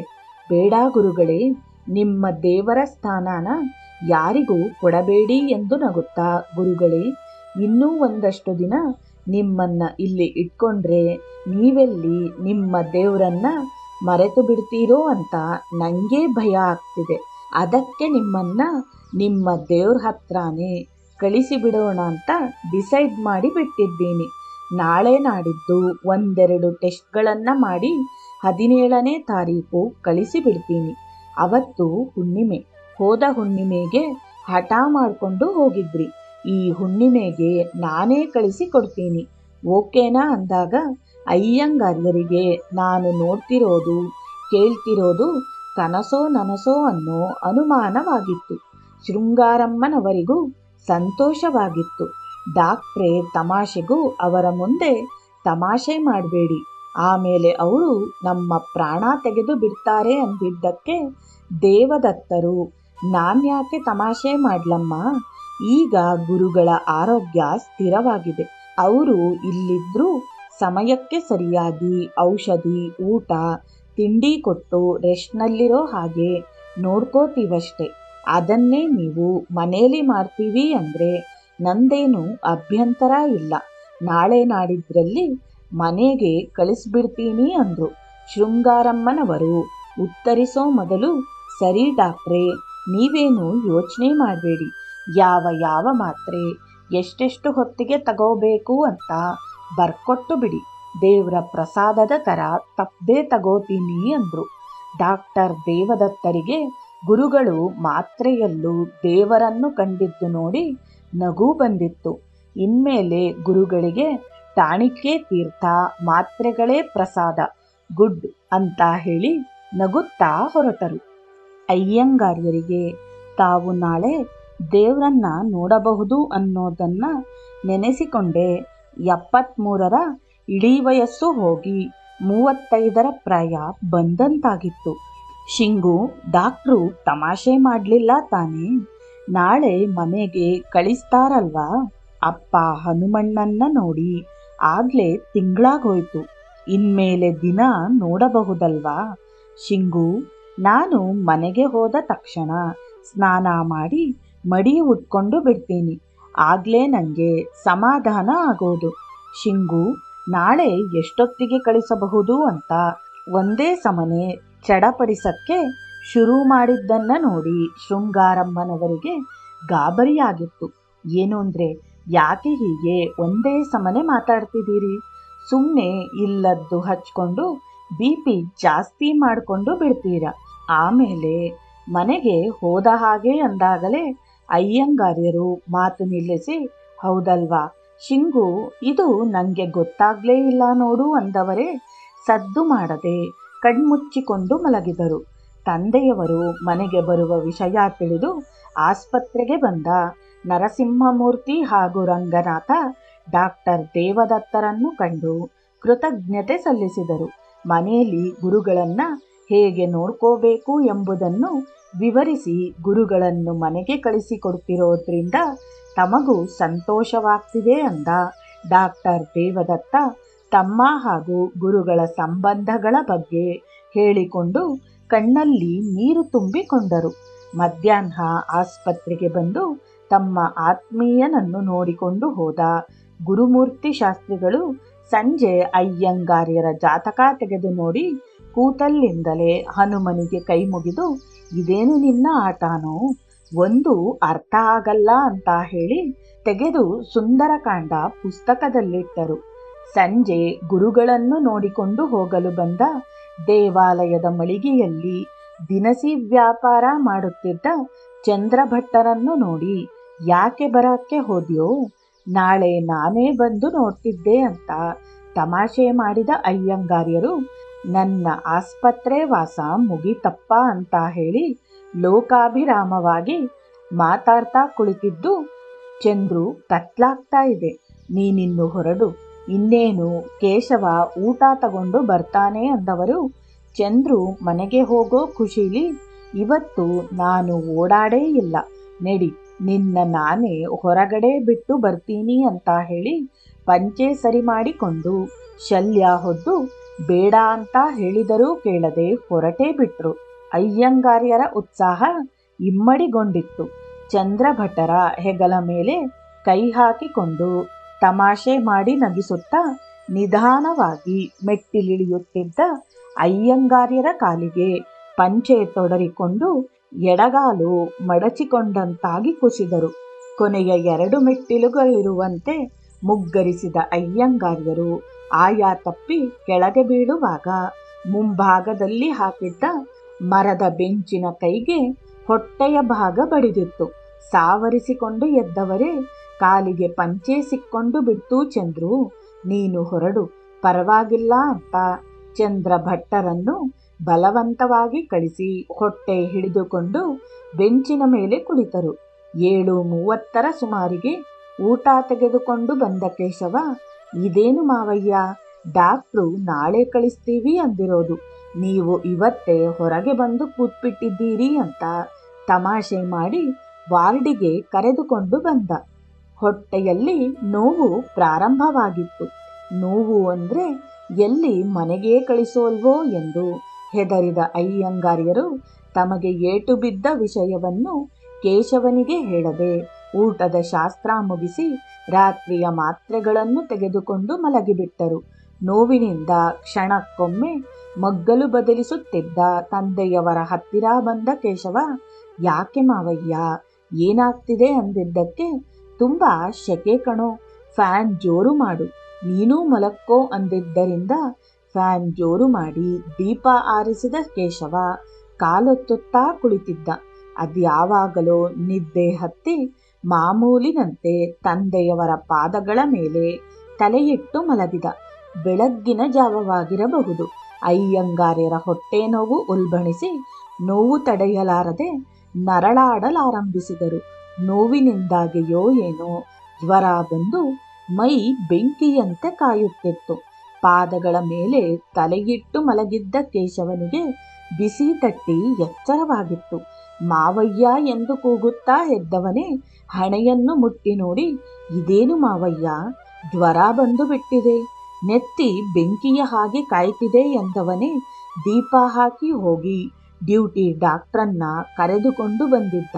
ಏನಿದು, ಜ್ವರ ಕಾಯ್ತಿದೆ ಅಂದುಕೊಂಡು ಪರೀಕ್ಷಿಸಿ 103 ಡಿಗ್ರಿ ಜ್ವರ ಇದೆ ಅಂತ ಹೇಳಿ ಹಣೆಯ ಮೇಲೆ ಒದ್ದೆ ಬ್ಯಾಂಡೇಜ್ ಹಾಕಿ ವಿಪರೀತ ಹೊಟ್ಟೆ ನೋವು ಅಂದಿದ್ದರಿಂದ ಹೊದ್ದಿಗೆ ಸರಿಸಿ ನೋಡಿ ಗಾಬರಿಯಾಗಿ ಬಿಟ್ಟಿದ್ದರು. ತಿಂಗಳ ಹಿಂದಷ್ಟೇ ಆಪರೇಷನ್ ಆಗಿದ್ದ ಜಾಗದಲ್ಲಿ ಏಟು ಬಿದ್ದಂತಾಗಿ ಒಳಗೊಳಗೆ ರಕ್ತಸ್ರಾವವಾಗಿ ನೀಲಿಗಟ್ಟಿತ್ತು. ಜ್ವರ ಹಾಗೂ ನೋವು ಶಮನಕ್ಕೆ ಇಂಜೆಕ್ಷನ್ ಕೊಟ್ಟು ವೈದ್ಯರು ಡಾಕ್ಟರ್ ದೇವದತ್ತರ ಮನೆಗೆ ಫೋನ್ ಮಾಡಿ, ಅವರು ವಾಯುವಿಹಾರಕ್ಕೆ ಹೋಗಿದ್ದರಿಂದ ಮನೆಯವರಿಗೆ ವಿಷಯ ತಿಳಿಸಿ ಕುಳಿತರು. ವಿಷಯ ತಿಳಿದೊಡನೆ ಗಾಬರಿಯಾಗಿ ಆಸ್ಪತ್ರೆಗೆ ಧಾವಿಸಿ ಬಂದ ದೇವದತ್ತ ಅಯ್ಯಂಗಾರ್ಯರನ್ನು ಪರೀಕ್ಷಿಸಿ, ಓ ಮೈ ಗಾಡ್, ಇದೆಲ್ಲ ಹೇಗಾಯ್ತು, ಎಲ್ಲಾದ್ರೂ ತಗುಲ್ತಾ, ಹೊಟ್ಟೆಗೆ ಬಲವಾದ ಪೆಟ್ಟು ಬಿದ್ದಿದೆ, ಇಂಟರ್ನಲ್ ಬ್ಲೀಡಿಂಗ್ ಆಗಿ ರಕ್ತ ಹೆಪ್ಪುಗಟ್ಟಿದೆ ಅಂತೆಲ್ಲ ಕೂಗಾಡಿದರು. ಡಾಕ್ಟರ್ ಯಾವ ಪ್ರಶ್ನೆಗಳಿಗೂ ಕೇಶವನಲ್ಲಿ ಉತ್ತರವಿರಲಿಲ್ಲ. ಏನಾಯ್ತು ಮಾವಯ್ಯ, ಎಲ್ಲಾದ್ರೂ ಬಿದ್ರಾ, ಏನಾದ್ರೂ ತಗಲ್ತಾ ಅಂತ ಕೇಳಿದ ಕೇಶವನಿಗೆ ಇಲ್ಲವೆಂಬಂತೆ ತಲೆಯಾಡಿಸಿದ ಅಯ್ಯಂಗಾರ್ಯರು ಕಣ್ಮುಚ್ಚಿಕೊಂಡಿದ್ದರು. ಅವರ ಮನಸ್ಸಿನಲ್ಲಿ ಚಂದ್ರ ಭಟ್ಟರನ್ನು ಕಾಪಾಡುವ ನಿರ್ಧಾರವಾಗಿ ಬಿಟ್ಟಿತ್ತು. ಹೀಗಾಗಿದ್ದರಲ್ಲಿ ಚಂದ್ರ ಭಟ್ಟರ ಪಾತ್ರವೇನೂ ಇಲ್ಲದಿದ್ದರೂ ಅವರೊಂದಿಗೆ ಹೋದಾಗ ಹೀಗಾದ್ದರಿಂದ ಕೇಶವ ಎಲ್ಲಾದ್ರೂ ಹೋಗಿ ಗಲಾಟೆ ಮಾಡಿ ಬಿಟ್ಟಾನೋ ಅನ್ನೋ ಆತಂಕ ಕಾಡಿತ್ತು. ಆತಂಕಗೊಂಡಿದ್ದ ಡಾಕ್ಟರ್ ದೇವದತ್ತರ ಕರೆಯಿಂದಾಗಿ ತೀರ್ಥಹಳ್ಳಿಯಿಂದ ಧಾವಿಸಿ ಬಂದ ಶಸ್ತ್ರಜ್ಞ ಡಾಕ್ಟರ್ ಶ್ರೀನಿವಾಸನ್ ಅಯ್ಯಂಗಾರ್ಯರನ್ನು ಓಟಿಗೆ ಕರೆದುಕೊಂಡು ಹೋಗಿ ಲೋಕಲ್ ಅರವಳಿಕೆ ಮದ್ದು ಕೊಟ್ಟು ಆಂತರಿಕ ರಕ್ತಸ್ರಾವದಿಂದಾಗಿ ಹೊಟ್ಟೆಯಲ್ಲಿ ಹೆಪ್ಪುಗಟ್ಟಿದ್ದ ರಕ್ತವನ್ನೆಲ್ಲ ತೆಗೆದು, ವೆರಿ ಅನ್ಫಾರ್ಚುನೇಟ್, ಇದೆಲ್ಲ ಹೇಗಾಯಿತು ಸ್ವಾಮಿ ಎಂದಾಗ ಕಣ್ಣುಗಳಲ್ಲಿ ನೀರು ತುಂಬಿಕೊಂಡ ಅಯ್ಯಂಗಾರ್ಯರಿಂದ ಗೊತ್ತಿಲ್ಲ ಎಂಬ ಉತ್ತರ ಬಂದಿತ್ತು. ಹೆಪ್ಪುಗಟ್ಟಿದ್ದ ರಕ್ತವನ್ನು ತೆಗೆದಿದ್ದರಿಂದಲೋ ಅಥವಾ ನೋವು ನಿವಾರಕ ಇಂಜೆಕ್ಷನ್ ಪ್ರಭಾವದಿಂದಲೋ ಹೊಟ್ಟೆ ನೋವು ತಹಬದಿಗೆ ಬಂದಿದ್ದರೂ ಜ್ವರ ಕಮ್ಮಿಯಾಗಿರಲಿಲ್ಲ. ನಿರಂತರವಾಗಿ ತಾರಕ ಮಂತ್ರ ಜಪಿಸುತ್ತಿದ್ದ ಅಯ್ಯಂಗಾರ್ಯರು ವಿಪರೀತ ಸುಸ್ತಾದಂತೆ ಕಂಡಿದ್ದರಿಂದ ಡಾಕ್ಟರ್ ದೇವದತ್ತ ರಾತ್ರಿ 9:30 ಆಸ್ಪತ್ರೆಯಲ್ಲೇ ಉಳಿದುಕೊಂಡು ಆಗಾಗ ಬಂದು ಪರೀಕ್ಷಿಸಿ ಹೋಗುತ್ತಿದ್ದವರು. ಅವರ ಮುಖದಲ್ಲಿ ಚಡಪಡಿಕೆ ಎದ್ದು ಕಾಣುತ್ತಿತ್ತು. ಸದಾ ಹಸನ್ಮುಖರಾಗಿ ಆಗಾಗ ಹಾಸ್ಯ ಚಟಾಕಿಗಳನ್ನು ಹಾರಿಸುತ್ತಿದ್ದವರು ಗಂಭೀರವಾಗಿದ್ದರು. ಬೆಳಿಗ್ಗೆ 11 ಗಂಟೆಯಿಂದೀಚೆಗೆ 5 ಬಾಟಲ್ ಗ್ಲೂಕೋಸ್ ಅಯ್ಯಂಗಾರ್ಯರ ಮೈ ಸೇರಿತ್ತು. ಬೆಳಗಿನಿಂದ ದೇವಾಲಯದಲ್ಲಿ ಸೇರಿ ಗುರುಗಳ ದಾರಿ ಕಾದಿದ್ದ ಭಕ್ತರಿಗೆ ತೀವ್ರ ನಿರಾಸೆ ಆಗಿತ್ತು. ಮಾರ್ಚ್ 18 ಗುರುವಾರ ಉಡುಪಿಯಿಂದ ಪುತ್ತಿಗೆ ಮಠದ ಶ್ರೀಗಳು ಆಸ್ಪತ್ರೆಗೆ ಆಗಮಿಸಿದ್ದರು. ಅನಂತರಾಮ ಅಯ್ಯಂಗಾರ್ ಹಾಗೂ ಪುತ್ತಿಗೆ ಮಠದ ಶ್ರೀಗಳದ್ದು ಬಿಡಿಸಲಾಗದ ಬಂಧ. ಶ್ರೀಗಳು ಆಗಾಗ ಶಿವಮೊಗ್ಗಗೆ ಬಂದು ಅಯ್ಯಂಗಾರ್ಯರ ಆದರ ಆತಿಥ್ಯ ಸ್ವೀಕರಿಸಿ ಗಂಟೆಗಟ್ಟಲೆ ಏಕಾಂತದಲ್ಲಿ ಕುಳಿತು ಧರ್ಮ ಹಾಗೂ ಧರ್ಮಾಂತರಗಳ ಬಗ್ಗೆ ಚರ್ಚೆ ನಡೆಸುತ್ತಿದ್ದರು. ವಿಶೇಷವಾಗಿ ಅಯ್ಯಂಗಾರ್ಯರ ದೈವಭಕ್ತಿ, ಶ್ರದ್ಧೆ, ಧರ್ಮದ ಬಗ್ಗೆ ಅವರಿಗಿದ್ದ ಒಲವು ಶ್ರೀಗಳನ್ನು ಆಕರ್ಷಿಸಿತ್ತು. ತಮ್ಮ ಪರಮ ಆಪ್ತ ಸ್ನೇಹಿತ, ಮಾರ್ಗದರ್ಶಿ ಪ್ರಾಣದೇವರ ಪರಮಾಪ್ತನ ಸ್ಥಿತಿ ಕಂಡು ನಿರ್ವಿಕಾರ ಮನೋಭಾವದ ಶ್ರೀಗಳಿಗೂ ವೇದನೆಯಾಗಿತ್ತು. ತಮ್ಮನ್ನು ಕಂಡು ಮಂತ್ರಾಕ್ಷತೆ ಪ್ರಸಾದ ಕೊಟ್ಟು ಬರಲು ಶ್ರೀಕೃಷ್ಣನ ಆದೇಶವಾಗಿದೆ ಎಂದ ಶ್ರೀಗಳು ಅಯ್ಯಂಗಾರ್ಯರ ಹೃದಯದ ಮೇಲೆ ಕೈಯಿಟ್ಟು ಕಣ್ಮುಚ್ಚಿ ಕ್ಷಣಕಾಲ ಪ್ರಾರ್ಥಿಸಿ ಶ್ರೀಕೃಷ್ಣನ ಗಂಧದ ಪ್ರಸಾದವನ್ನು ಹಣೆಗಿಟ್ಟು ಮಂತ್ರಾಕ್ಷತೆಯನ್ನು ಅಯ್ಯಂಗಾರ್ಯರು ಹೊದ್ದಿದ್ದ ಶಲ್ಯದ ತುದಿಯಲ್ಲಿಟ್ಟು ಕಟ್ಟಿ, ಶ್ರೀಕೃಷ್ಣನ ಅನುಗ್ರಹವಾಗಿದೆ, ಶೀಘ್ರವಾಗಿ ಎಲ್ಲ ನೋವುಗಳಿಂದ ಮುಕ್ತಿ ದೊರೆಯಲಿ ಅಂತ ಹಾರೈಸಿ ತೆರಳುವ ಮೊದಲು ಮತ್ತೆ ತಮ್ಮನ್ನು ಪ್ರಾಣದೇವರ ಸಾನ್ನಿಧ್ಯದಲ್ಲಿ ಬಂದು ಕಾಣುತ್ತೇನೆ ಎಂದು ಹೇಳಿದರು. ಶ್ರೀಗಳ ಮಾತುಗಳು ವಾರ್ಡಿನಲ್ಲಿದ್ದವರ ಮನಸ್ಸಿನಲ್ಲಿ, ಅಂದರೆ ಹನುಮನ ಸಾನ್ನಿಧ್ಯದಲ್ಲಿ ನಿಮ್ಮನ್ನು ಬಂದು ಕಾಣುತ್ತೇನೆ ಅಂದಿದ್ದು ಭಕ್ತರ ಆತಂಕವನ್ನು ದೂರ ಮಾಡಿತ್ತು. ಪುತ್ತಿಗೆ ಶ್ರೀಗಳ ದರ್ಶನ ಅಯ್ಯಂಗಾರ್ಯರ ಮನಸ್ಸಿಗೆ ನೆಮ್ಮದಿ ತಂದಿತ್ತು.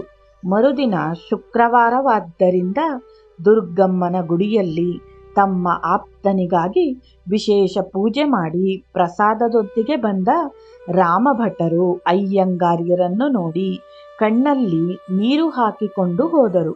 ಅಂದು ಮಧ್ಯಾಹ್ನ ಅಯ್ಯಂಗಾರ್ಯರನ್ನು ನೋಡಿಕೊಂಡು ಹೋಗಲು ಬಂದ ಕಾಂಗ್ರೆಸ್ ಧುರೀಣ ಶ್ರೀಯುತ ಬದರಿನಾರಾಯಣ ಅಯ್ಯಂಗಾರ್ ಡಾಕ್ಟರ್ ದೇವದತ್ತರೊಂದಿಗೆ ಚರ್ಚಿಸಿ ಅಯ್ಯಂಗಾರ್ಯರ ಆರೋಗ್ಯ ಸುಧಾರಣೆಗೆ ಅವಶ್ಯಕತೆ ಇದ್ದರೆ ಹೇಳಿ, ಬೆಂಗಳೂರಿಗೆ ಶಿಫ್ಟ್ ಮಾಡೋಣ ಅಂತ ಹೇಳಿ ಹೋದರು. 20 ಮಾರ್ಚ್ ಶನಿವಾರ ದೇವಾಲಯದಲ್ಲಿ ವಿಶೇಷ ಪೂಜೆಗಳಾದವು. ಅಯ್ಯಂಗಾರ್ಯರಿಗಾಗಿ ವಿವಿಧ ಪಾರಾಯಣಗಳಾದವು. ಮೃತ್ಯುಂಜಯ ಜಪಗಳನ್ನೂ ನಡೆಸಲಾಯಿತು.